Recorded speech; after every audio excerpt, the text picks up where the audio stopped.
Hey everyone, welcome to Honeycomb Fate. Today I'm going to show you how to make this honeycomb Christmas ornament. And here are the supplies that you're going to need. Some paper to sketch out your idea for the shape, clear plastic from packaging, scissors, a paintbrush that you're okay risking destroying, Mod Podge. You can probably use the glossy one, but this is the one I'm using. Some water to rinse out your paintbrush, and Crayola washable markers. You probably can use different brands, but this is the brand I'm using. And this is in no affiliation with any of these companies. These are just the products that I'm using. As far as making it an ornament goes, you could use thread, you can use ribbon, you can use a regular ornament hook. And if you're going to be using the method for the string to hang it as an ornament, you're going to need a needle and thread, ribbon, and embroidery floss. What I'm going to do first is try to sketch out a honeycomb shape on the paper.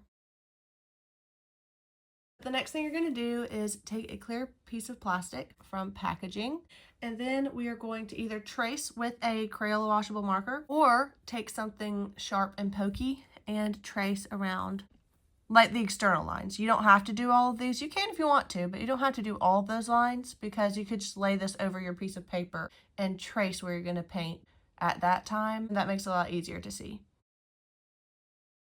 Now that I have that done, I'm going to wait for that marker to dry just a smidge, and then I'm going to cut out around the edges. It's probably going to wipe off anyway while I'm cutting, and that's fine, and the scissors are metal, so I can just wash these once I'm done and get the ink off.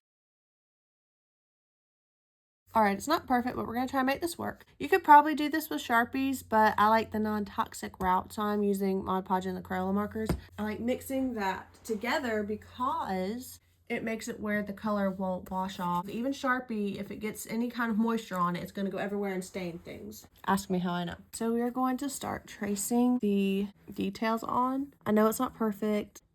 I did try.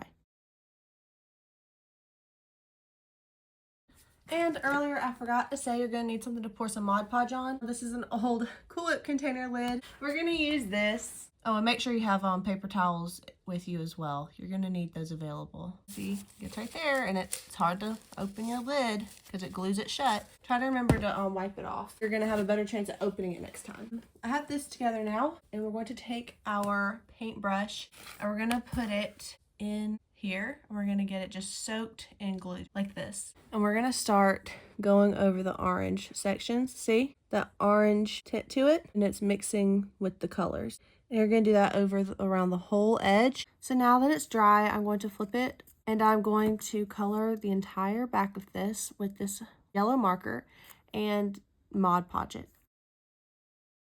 Be sure to swish it around like this to make sure there's no blank spots where it's just clear. This mixes the Mod Podge and the yellow together.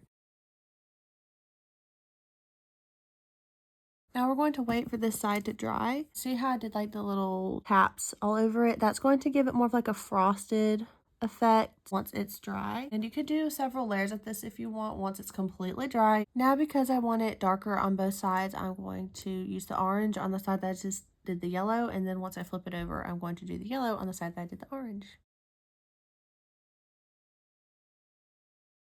That spot is not completely dry yet. Now we're going to flip it to the other side and do the yellow over everything.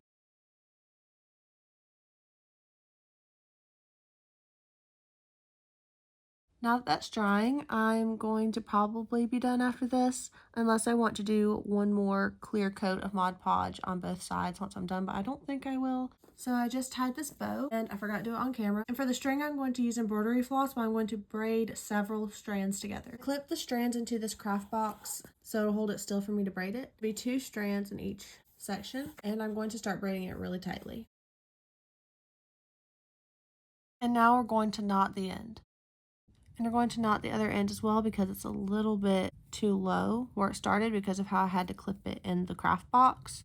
Right there like that. I'm going to use some scissors to trim off the excess of each side. And it's pretty short, that's fine. I'm now going to test out if this hole punch can cut through this because I don't know. It's not sharp enough. Great, now I have a divot in it. So now I'm going to go in with the scissors and cut through that line. Makes it where the string's just going to be able to fall out of it because I messed up. But I'll try to repair it somehow. We're going to take the needle and place it inside.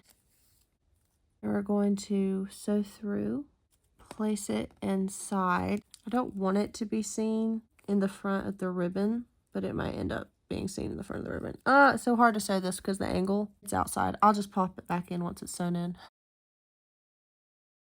What I'm going to do to seal up the section is the Mod Podge from earlier. Get a good bit on the brush. Make sure the ribbon's on it if you don't want the ribbon or the whatever you use to make an ornament. Make sure that's not in the way. And they should seal it up pretty nicely. I'm also going to do on the sections around it. Here it is all finished. That spot is still trying to dry, but I want to record this before the sun went down so you can see what it looks like in the sunlight, and it is so beautiful. Using paint markers, you can write a name on it or anything you would like, but it's beautiful as is.